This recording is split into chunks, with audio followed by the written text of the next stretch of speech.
and Coach Cliff Godwin is now downstairs as the Pirates win this one 7-4 here tonight. And Coach, there's a lot to like after this game here tonight. Let me ask you about your starting pitcher, because you told me before the game you just had a gut feeling he was going to pitch really well here tonight. Boy, did he ever.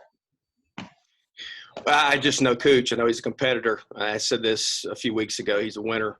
He's won his entire life, and I just felt good about it. And I normally don't say stuff like that to you, Corey, but I told you that. I guess it was off the air, but I felt pretty good that Cooch was going to go out there and beat Cooch, and he was really good. And he gave us a great opportunity to win. And then Gavin, came in behind him and did a tremendous job. 15 strikeouts, no freebies. We've been harping, or Coach Dietrich and Coach Knight have been harping on the pitchers about limiting the freebies, and to punch out 15 guys and not walk anybody was pretty special. Jeff, several guys who've produced for us all year were not the mainstays tonight. Instead, it was 7, 8, and 9.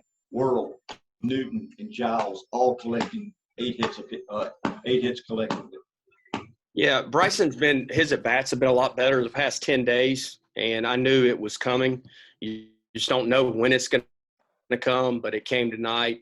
Of course, Ben Newton had a great night. Of course, Ryder had a great night. So it really lengthens our lineup when those guys are swinging the bat good. They did a great job.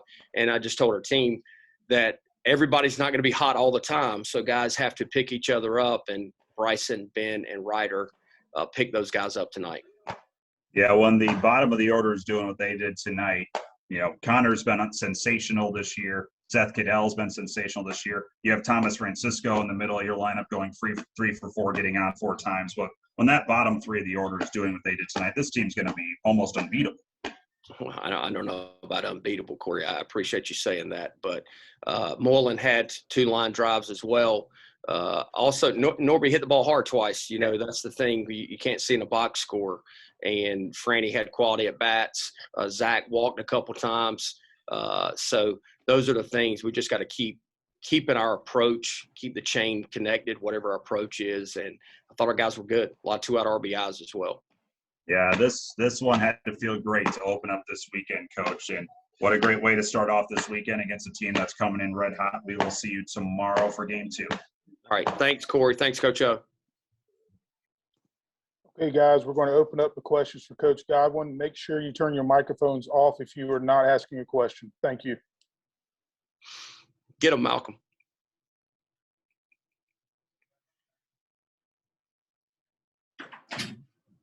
Coach, start off when Kuchmaner came out of the game. He had a huge standing ovation by the crowd, and it's probably the most lively crowd we've seen so far this year. Just how much more did that mean after going so long without the fans? It was awesome. I knew, of course, Cooch staring at me. He didn't want to come out, but he was in the 90-ish pitch count. How many pitches did he throw here? 93. So we were going to let him go to 100, but just with that long at bat the last guy had, and he just was out there, just thought it was a good time to go to Gavin and get Cooch a little standing O, which is always awesome for a guy that's gone out there and done his job to get a standing O by Pirate Nation. You touched on free talk to that some year, 15 strikeouts and no walks. Just how impressive that on a Friday night, especially, kind of. Ronnie, you kind of broke up a little bit, but I'm going to go with this. They like to swing. They're into trying to hit balls out of the yard a lot. So Cooch did a really good job of locating his fastball, locating his changeup, mixing a breaking ball in every once in a while. And then, guy gets a good swing on Gavin's first fastball, which Gavin would tell you was right down the middle, and the guy's one of the best hitters in the country and put a good swing on it. But Gavin pitched tonight. I mean, he threw 4 pitches for strikes, and really I was worried about the inning that they kept changing pitchers, and he just kept sitting around, and then he was out there throwing 97 miles an hour with 3 all-speed pitches. So really great to see him be able to pitch, and also no freebies. So it was really good by Cooch and Gav just to, keep the rest of the bullpen fresh for the rest of the weekend. Coach, can you elaborate a little bit on Ben Newton's performance at the plate tonight? He's seeing the ball really good, and he's starting to believe he's a good hitter, and he's really just solidified himself to be in the lineup every day. It doesn't matter if it's lefties or righties. They brought the lefty in to face him, and he smacks a single to left field. He's got a really short, simple swing. And him and I have worked a lot over the past 2 years. And he would tell you, as Bryant Packard told me, that that's the best hitting job I've ever done. So that's coming from Bryant Packard, seeing the development of Ben Newton. But all the credit goes to Ben Newton for buying into coaching. And now, his hard work's coming to fruition. Coach, you mentioned kind of Gavin, his ability to pitch tonight. It was obvious they were hunting the fastball early. How good was it to see him kind of mix it up and even throw some sliders, 2 different breaking balls, and really get them off balance? His slider is the best it's ever been tonight consistently, along with the breaking ball. He threw a good change up to McCabe his second time that he faced him.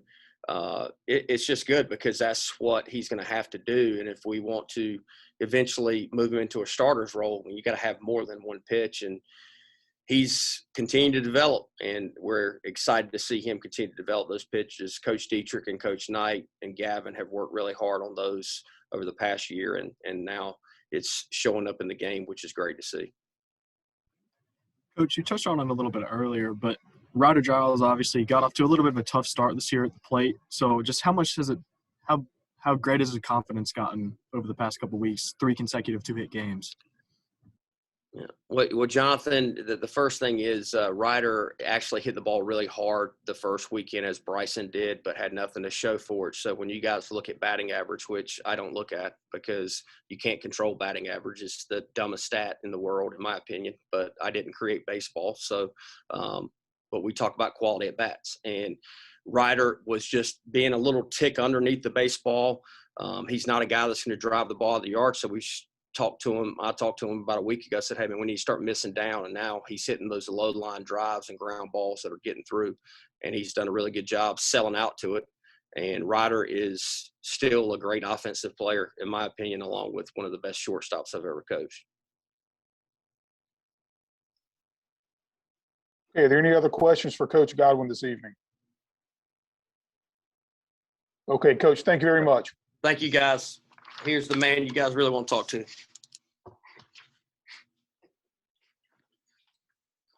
What's up, Coach? How are you, buddy? Good. How you doing, Malcolm? Doing well. All right, we'll go to questions for Jake.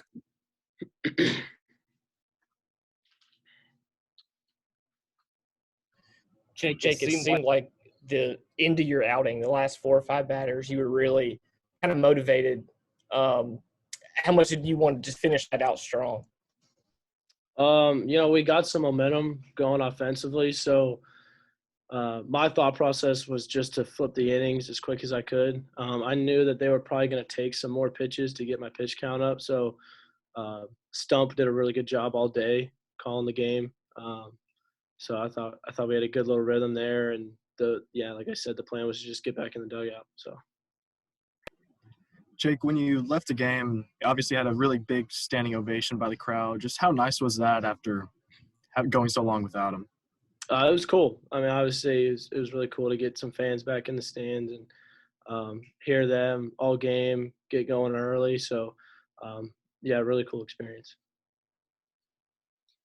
Jake, what do you feel like was working particularly well for you tonight overall? Just the rhythm we had going. I felt like, their hitters were getting frustrated, and then Stump just calling a really good game, like I said, behind the plate. We had a really good plan. And him just keeping – me and him were in sync all day. So, that goes to Stump for what he did today behind the plate. Jake, it seemed like it was a pretty big zone for both teams. Is that something you can kind of feed off of early in the game, kind of get a feel for, and then pitch to that as it goes along? Yeah, absolutely. That's what you're looking for. If you can start to inch off more and more and more, and still get the call, then that's the goal. And then, communicate that to the offense. That's what's going on. And I thought we did a really good job of offensively taking care of business and scoring runs. So I think we did a good job all around.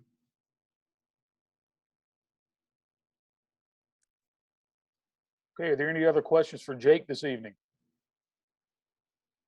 All right, Jake, congratulations and thanks for your time. Thank you, guys. All right.